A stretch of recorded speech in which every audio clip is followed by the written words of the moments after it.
एक के बाद एक लाखों की भीड़ में सिखों को वहां लाया जाता और उनसे पूछा जाता इस्लाम या मौत। सब मौत को चुनते, जिसके बाद उनके सिर को तलवार के वार से अलग कर दिया जाता। ऐसा 7 दिन चला और इन 7 दिनों में 700 से ज्यादा सिखों को इसी तरह मार दिया गया। कौन थे ये सिख और उन्होंने ऐसा क्या किया था कि उन्हें इतनी खतरनाक सजा मिली, और उनका हिंदुओं से क्या रिश्ता था, और मरते वक्त भी उन्होंने अपने गुरु और खालसा का नाम क्यों लिया? क्या है इस नरसंहार की खौफनाक कहानी? हम बात कर रहे हैं सिखों के सबसे बहादुर सेनापतियों में से एक बंदा सिंह बहादुर और उनकी फौज की, जिन्होंने अपने जीते जी मुगलों को धूल चटाई, और जब वो पकड़े गए तभी उन्होंने मुगलों के सामने झुकने से इनकार कर दिया।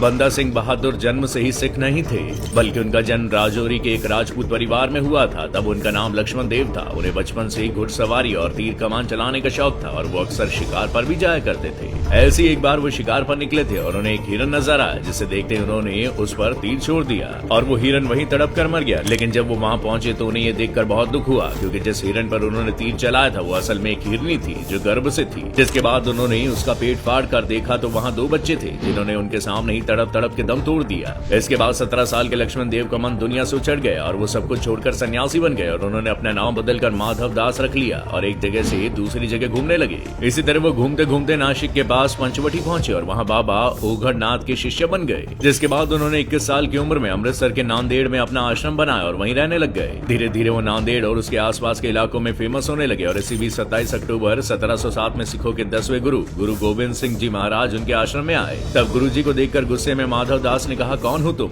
और मेरे आश्रम में आने की तुम्हारी हिम्मत कैसे हुई? इसके जवाब में गुरु गोविंद सिंह जी ने कहा कि सुना है तुम सर्व शक्तियों के मालिक हो, तुम्हें इतना तो पता होना चाहिए कि मैं यहाँ क्यों आया हूँ। कहते हैं इसी दिन से माधव दास ने हिंदू धर्म को छोड़कर खालसा पंथ अपना लिया और गुरु की सेवा में लग गए। तब गुरु गोविंद सिंह जी ने उन्हें नया नाम दिया, गुरबख्श सिंह। जिसके बाद गुरु गोविंद सिंह जी ने उन्हें पंजाब भेजा। साथ ही उनसे कहा कि वो पंजाब जाकर मुगलों के खिलाफ सिखों का नेतृत्व करें। कहते हैं कि आदेश देते हुए गुरु गोविंद सिंह ने उन्हें 2 धारी तलवार, 3 तीर और 5 साथी दिए, लेकिन उनके पीछे गुरु गोविंद सिंह जी की हत्या कर दी गई। इसके बाद सिख साम्राज्य की कमान उन्होंने अपने हाथ में ले ली और अपनी बहादुरी और शेर दिली के चलते बंदा सिंह बहादुर के नाम से मशहूर हुए। वहीं 1708 में औरंगजेब की मौत के बाद बहादुर शाह अगले मुगल बादशाह बने। लेकिन ये बात बहादुर शाह के भाई कमबख्श को पसंद नहीं आई और उसने अपने ही भाई के खिलाफ दक्कन में जंग का ऐलान कर दिया, जिसे कुचलने के लिए बहादुर शाह को खुद दक्कन जाना पड़ा। मुगल साम्राज्य औरंगजेब की मौत से कमजोर हो चुका था, जिसका फायदा उठाकर बंदा सिंह बहादुर ने सरहिंद के किसानों को अपनी फौज में भर्ती कर लिया। साथ ही उन्होंने मुगल सेना के उन सैनिकों को भी अपनी फौज में शामिल किया जो मुगल सेना से परेशान थे, क्योंकि वो ऐसा दौर था जब मुगल सेनापति अय्याशी में डूबे थे और सैनिकों को कई सालों से उन्हें वेतन नहीं मिला था। इसी तरह सिख सेना में 10,000 लोग हो गए और तब बंदा सिंह बहादुर ने सबसे पहले सोनीपत और कैथल में मुगलों के खजाने पर धावा बोल दिया। जिसके बाद 1709 में बंदा सिंह बहादुर ने सरहिंद के समाना कस्बे पर हमला बोला और उसे जीत लिया। ये वही जगह थी जहाँ गुरु गोविंद सिंह जी के 2 साहिबजादों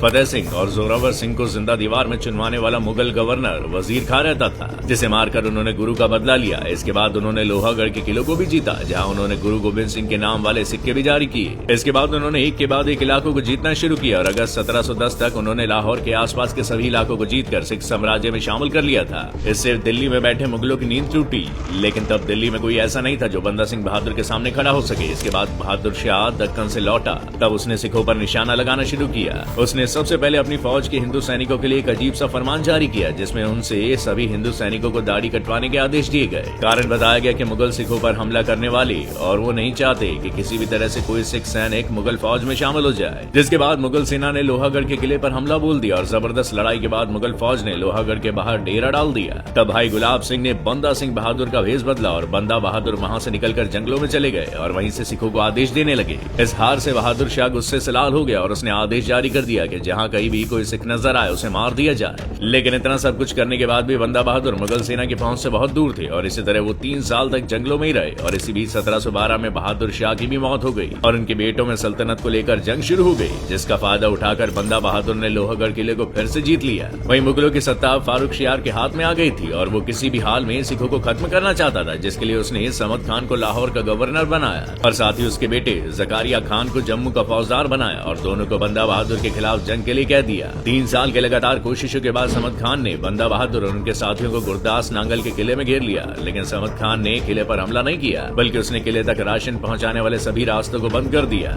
और किले के बाहर 8 महीने तक इंतजार करते रहे। वहीं किले के अंदर जब अनाज खत्म होने लगा तब सिखों ने घास और पत्तियों से काम चलाया और जब उनसे भी काम नहीं चला तब घोड़ों और गधों का मांस खाया। लेकिन जब लगा कि खाने के के लिए कुछ नहीं बचा और उनकी भूख से मौत हो सकती है। तब उन्होंने भूख से मरने की जगह मुगलों से लड़ते हुए मरने को चुना और किले का दरवाजा खोल दिया और मुगलों के साथ जंग शुरू कर दी, जिसमें 300 सिखों की जान गई और मुगल फौज ने 700 सिख सैनिकों के साथ बंदा सिंह बहादुर को गिरफ्तार कर लिया और पहले मारे गए सिखों के सिर काट कर उसमें भूसा भर के उन्हें भालों पर टांग कर लाहौर में परेड करवाई गई। साथ ही बंदा बहादुर का मजाक उड़ाने के लिए उन्हें हाथी पर एक पिंजरे के अंदर रखा गया, जिन्हें देखने के लिए लाहौर में लाखों लोग इकट्ठा हुए थे। जिसके बाद उन्हें दिल्ली ले जाया गया और यहाँ भी उनके साथ वैसा ही किया गया। इसके बाद फारूक शियार ने बंदा बहादुर और उनके 23 साथियों को जेल में डलवा दिया और बाकी पर मुकदमा चलाकर उन्हें मौत की सजा सुनाई। जिसके बाद दिल्ली में मौत का खेल शुरू हुआ, जिसमें एक एक करके बारी बारी से सिख सैनिकों को लाया जाता और उनसे पूछा जाता इस्लाम या मौत। इसका मतलब था या तो इस्लाम कबूल करो या फिर मर जाओ और सभी सिख सैनिक मौत चुनते, जिसके बाद उनके सिर को गाड़ दिया जाता। यह सिलसिला 7 दिन तक लगातार चलता रहा और जब 7 दिन बाद दिल्ली का कोतवाल सरबाखा थक गया तब उसने फारूक शियार को कुछ दिन ठहरने के लिए मनाया और कहा कि इन्हें कुछ दिन कैद में रखिए, जिससे वो टूट जाएंगे और इस्लाम कबूल कर लेंगे। इसके बाद 3 महीने तक बंदा बहादुर और उनके साथियों को कैद में रखा गया,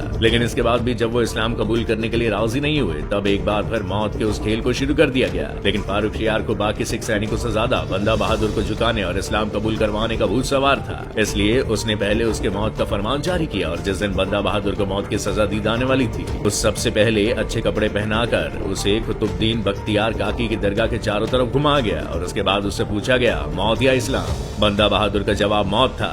इसके बाद कोतवाल ने बंदे के सामने उनके 4 साल के बेटे अजय सिंह को ले गए और उसकी गर्दन पर तलवार रख के पूछा मौत या इस्लाम। उनका सिर इनकार के लिए पूरा घुमा भी नहीं था और उनकी आंखों के सामने उनके 4 साल के बेटे को मार दिया गया। इसके बाद अजय सिंह के शरीर से कलेजा निकाला और उसे बंदा सिंह के मुंह में ठूस दिया गया। इसके बाद उनकी दोनों आंखों को फोड़ दिया गया और गर्म सरिये से उनके बदन को जलाया गया, यहाँ तक कि उनके जिंदा रहते उनके शरीर से मांस नोचा गया और जब उनका मन भर गया तब शरीर को टुकड़ों टुकड़ों में काट कर अलग कर दिया गया और इस तरह मुगलों के जुल्म सहते सहते बंदा बहादुर शहीद हो गए। दोस्तों, आज के लिए बस इतना ही। उम्मीद है आपको सिख सेनापति बंदा सिंह बहादुर की ये कहानी पसंद आई होगी और भी ऐसी वीडियोस के लिए हमसे जुड़े रहिएगा और कमेंट करके बताइएगा कि आप किस महान योद्धा के बारे में जानना चाहते हैं। And do follow फैक्टिफाई।